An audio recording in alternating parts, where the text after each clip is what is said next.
My name is Eleanor Vance. Please, listen to my story.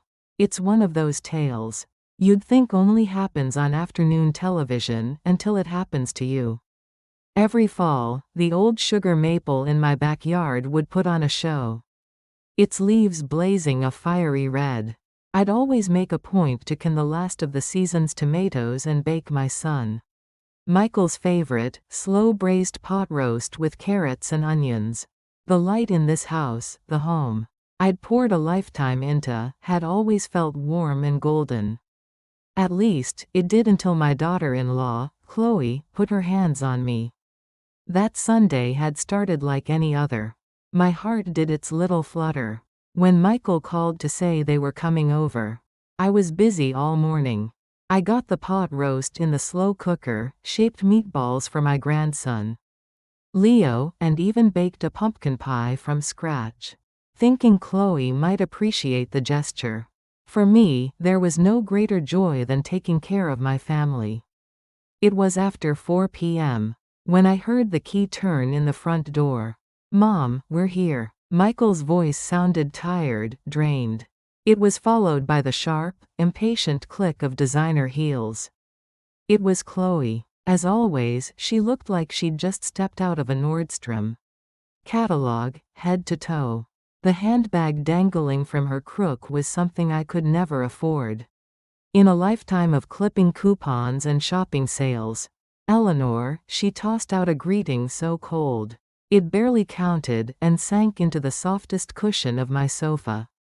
She let out a dramatic sigh and immediately started scrolling through her phone. You'd think I'd be used to it. But every time, a little piece of my heart turned to ice. My son, Michael, struggled in, his arms full of Leo's overnight bag and a giant tablet. "Leo, say hello to Grandma," Michael prompted. My 7-year-old grandson just shot me a glance before darting to the living room TV, demanding someone turn on his cartoon. Watching this, Chloe spoke without looking up from her screen. "Michael, just give him the iPad. We shouldn't make too much noise and disturb your mother."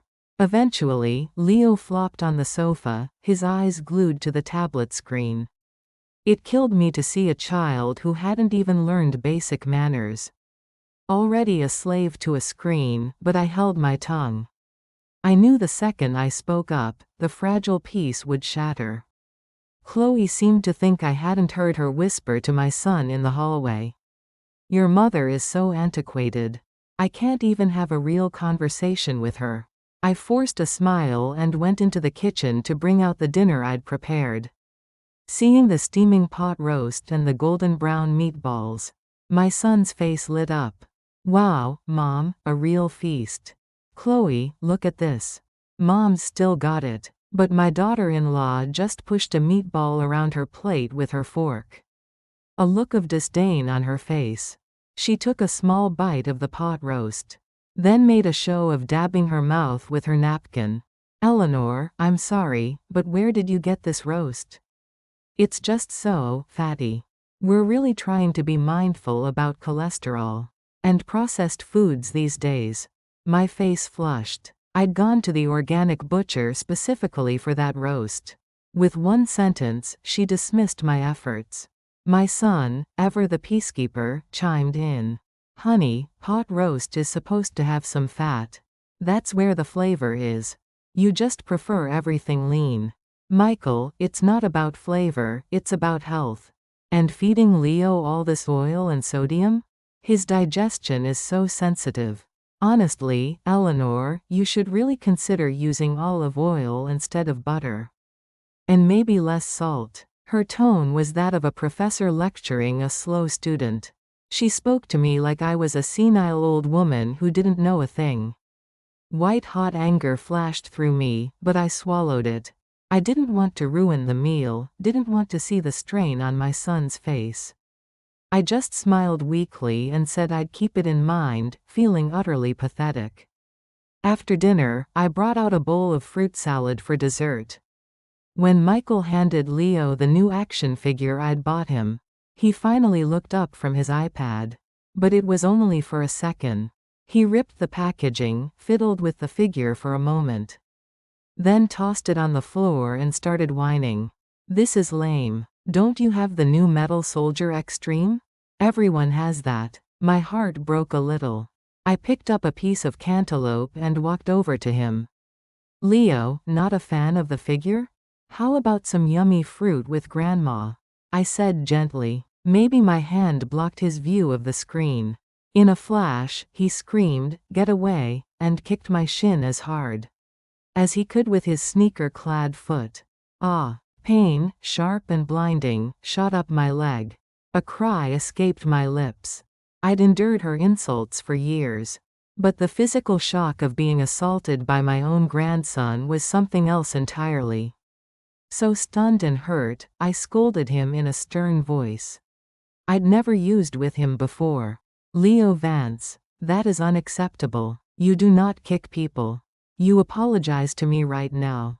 The boy, who I expected to cry, just widened his eyes and stared at me defiantly.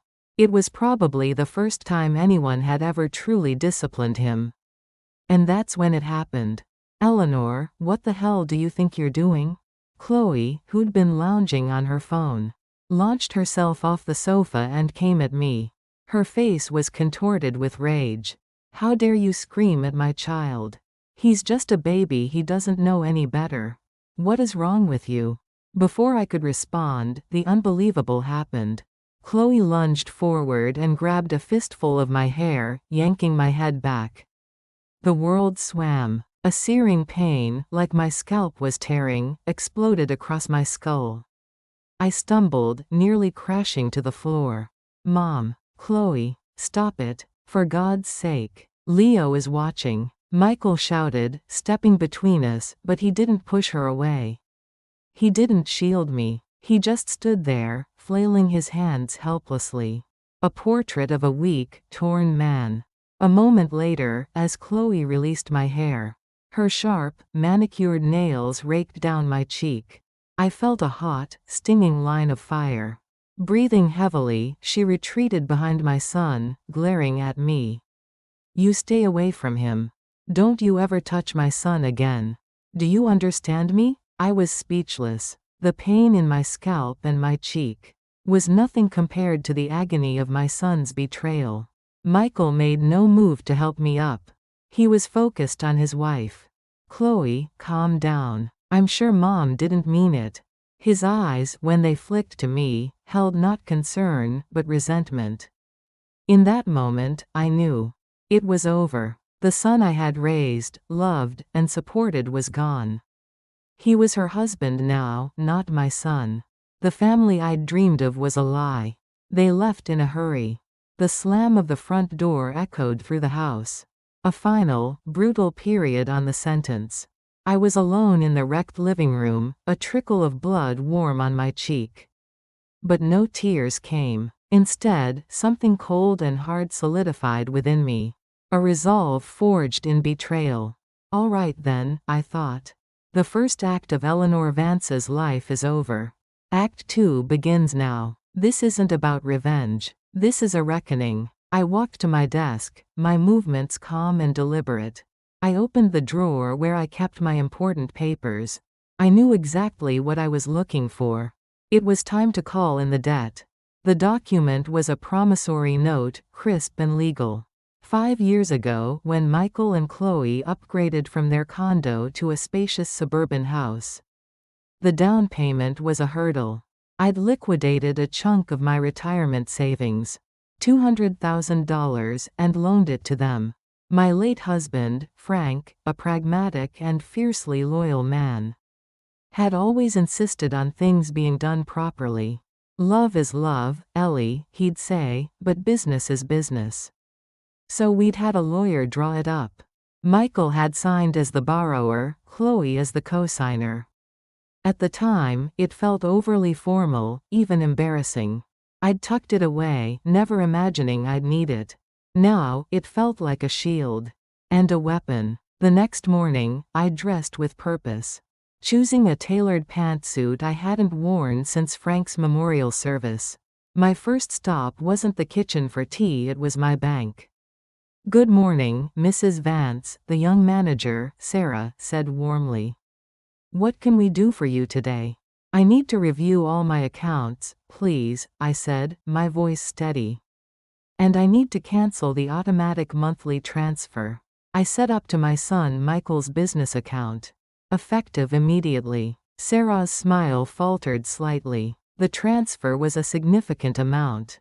My way of quietly helping with his startup's cash flow issues.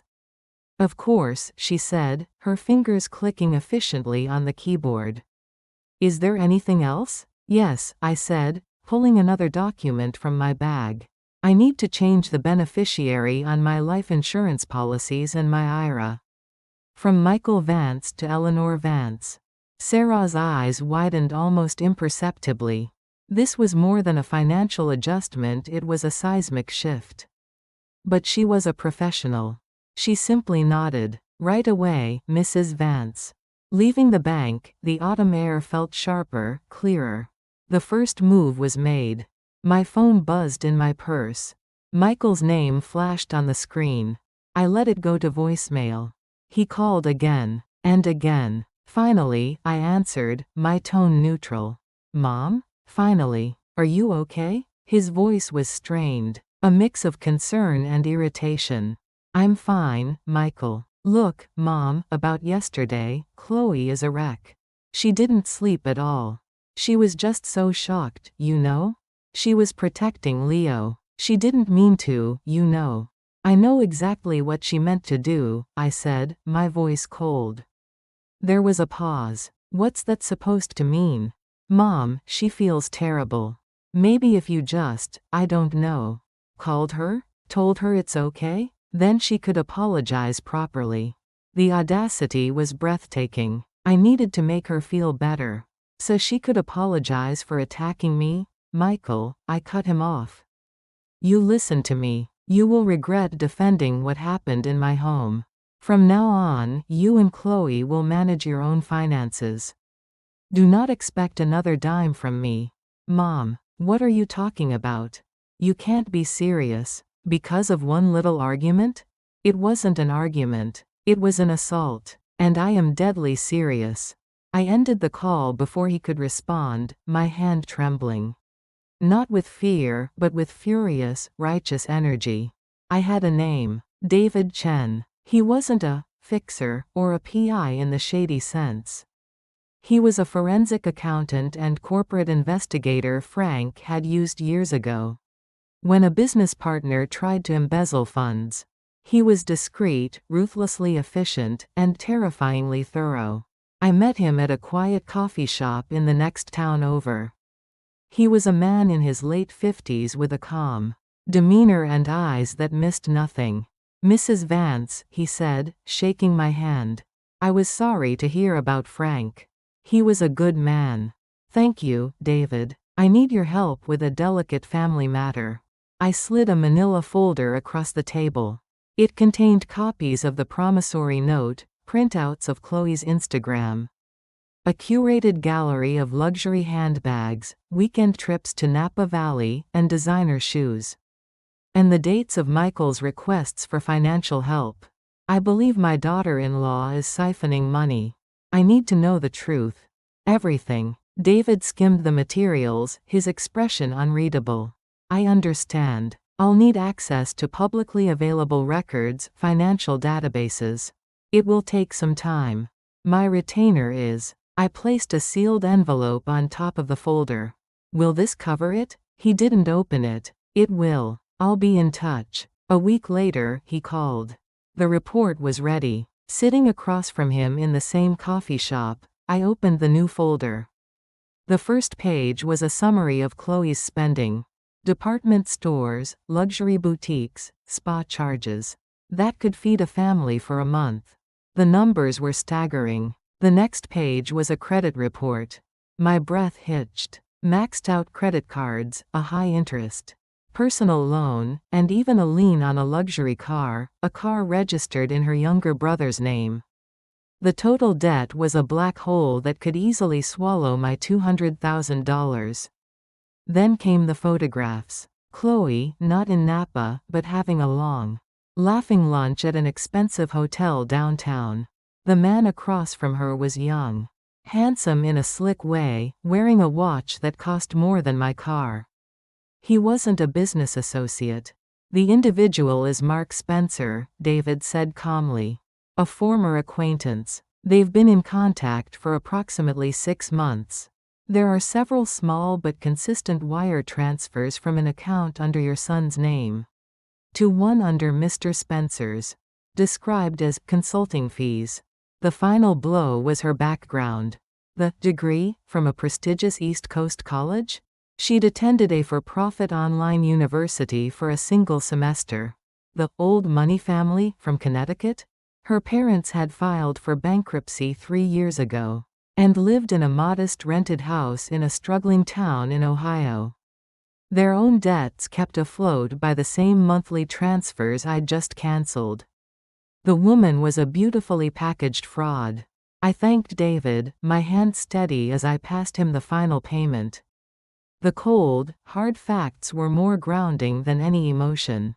I had my arsenal. My final visit was to Frank's old friend, Bill McCormick. A bulldog of a lawyer with a shock of white hair and a no-nonsense attitude. "Ellie Vance," he boomed, standing to greet me. "Too long. What kind of trouble are you in?" I handed him the promissory note. "I want my money back, Bill." He read it, his bushy eyebrows rising. "This is ironclad. Borrower and co-signer. We can have a demand letter drafted and served by tomorrow. They'll have 30 days to pay in full before we file a civil suit." He looked at me, his gaze softening. "This is going to get ugly, Ellie." "You sure?" "The ugly part already happened, Bill," I said, my voice quiet but firm.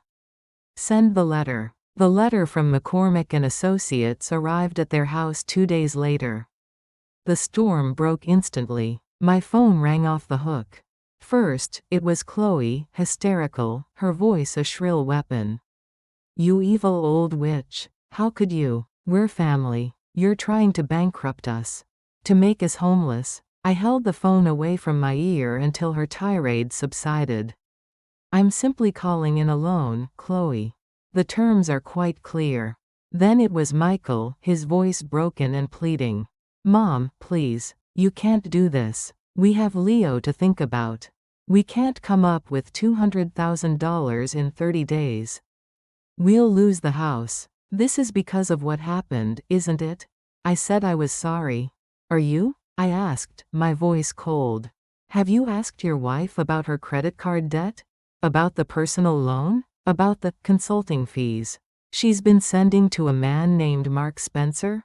The silence on the other end was deafening, thick with dawning horror. "Michael," I said, the words falling like stones. "The money I gave you for your business. Where did it really go? Look at your wife's bank statements. Then ask me again if I'm being unfair." I ended the call. The battle lines were drawn. The truth was now a grenade rolling through their perfectly constructed life. And I was no longer just a grandmother in a kitchen.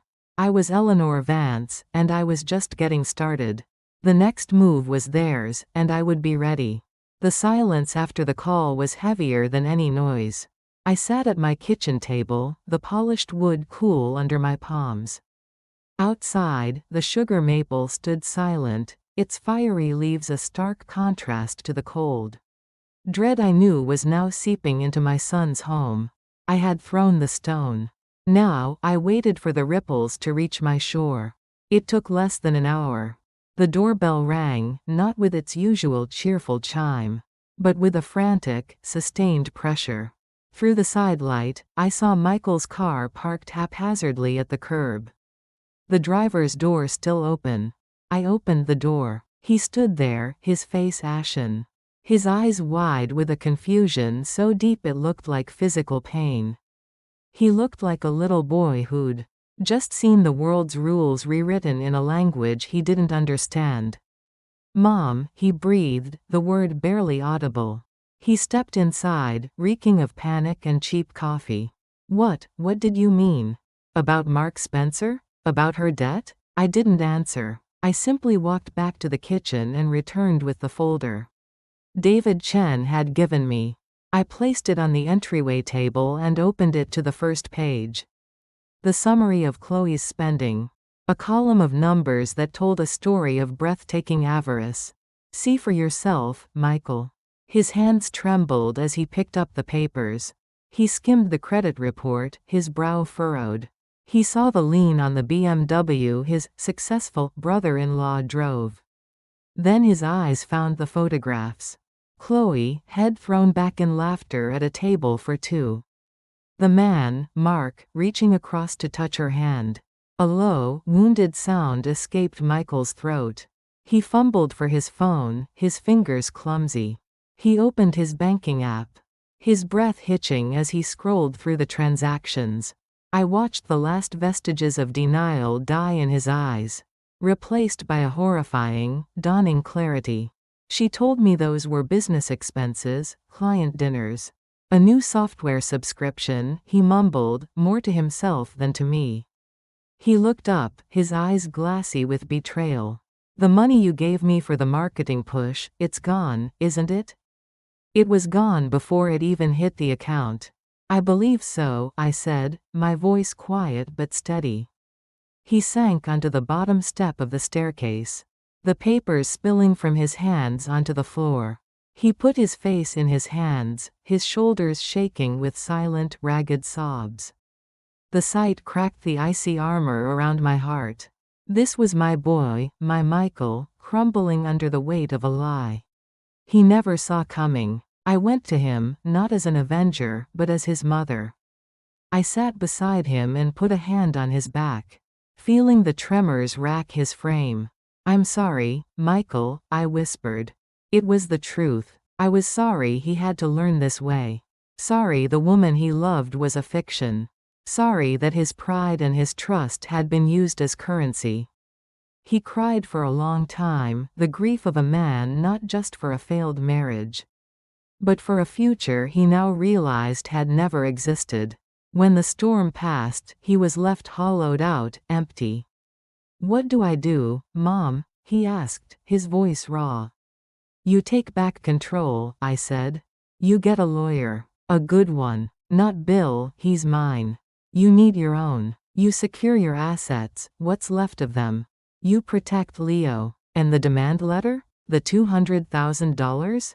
That's between you, Chloe, and the law, I said, my tone firming. The loan was real. The debt is real. But my goal was never to leave you destitute. It was to open your eyes. Now that they're open, we can discuss how to resolve it like adults. But first, you need to deal with the viper in your house. He nodded slowly, a grim determination settling over his features. The lost boy was receding, replaced by a man facing a brutal truth. He gathered the papers, his movements now deliberate, focused. He left without saying goodbye, clutching the folder like a lifeline. The door closed softly behind him. The battle wasn't over, but the first and most important victory was won. My son was back from the fog. The next evening, the ripples reached me again. This time, it was a different kind of assault. A sleek black sedan pulled into my driveway.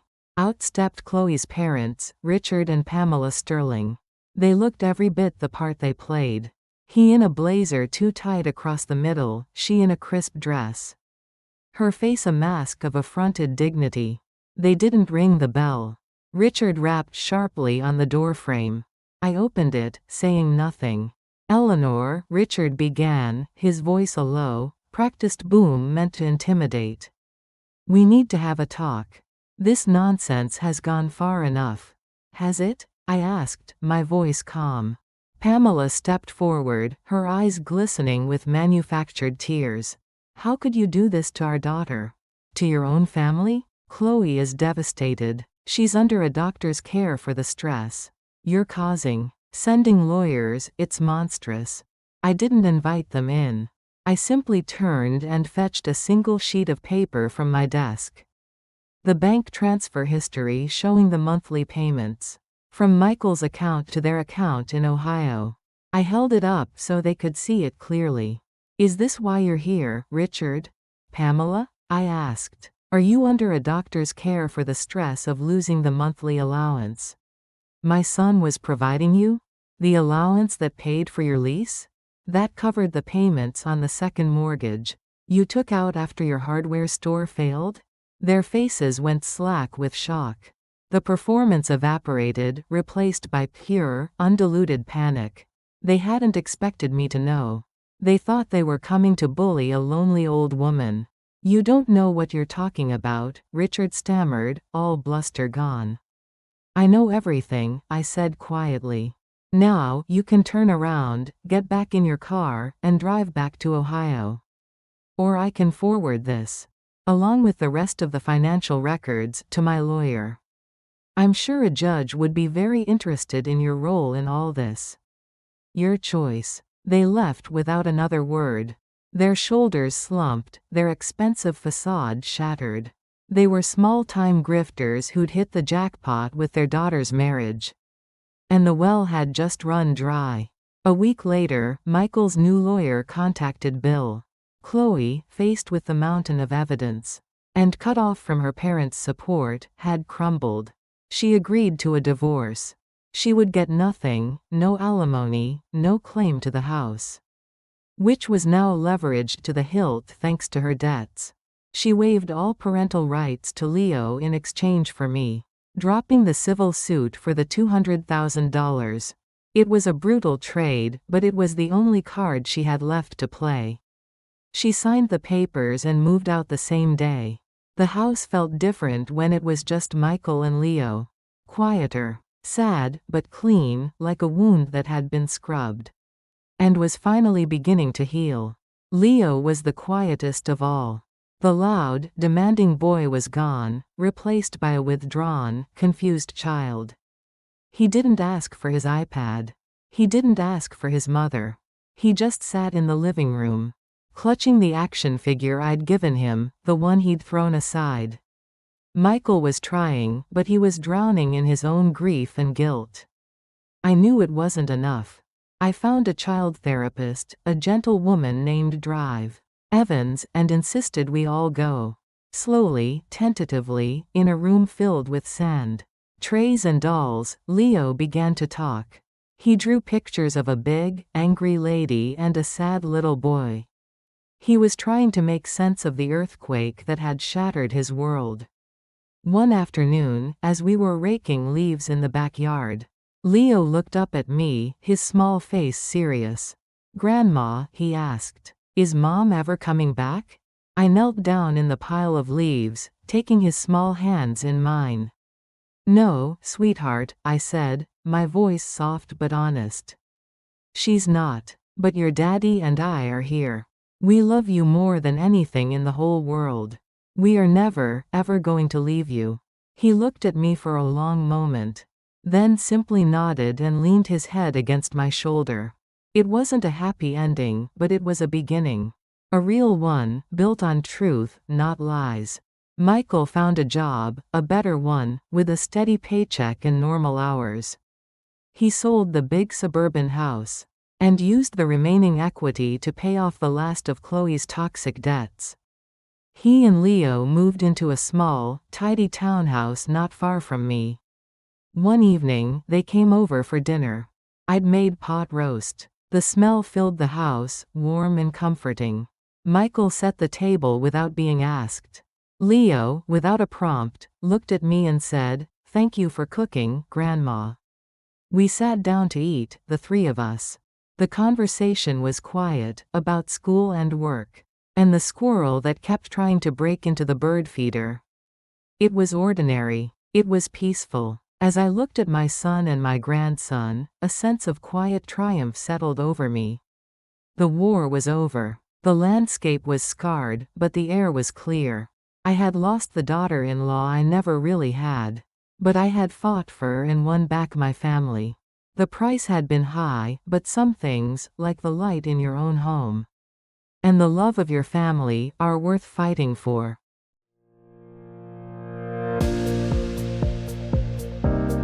Thank you for watching, for listening, and for sharing this time with me.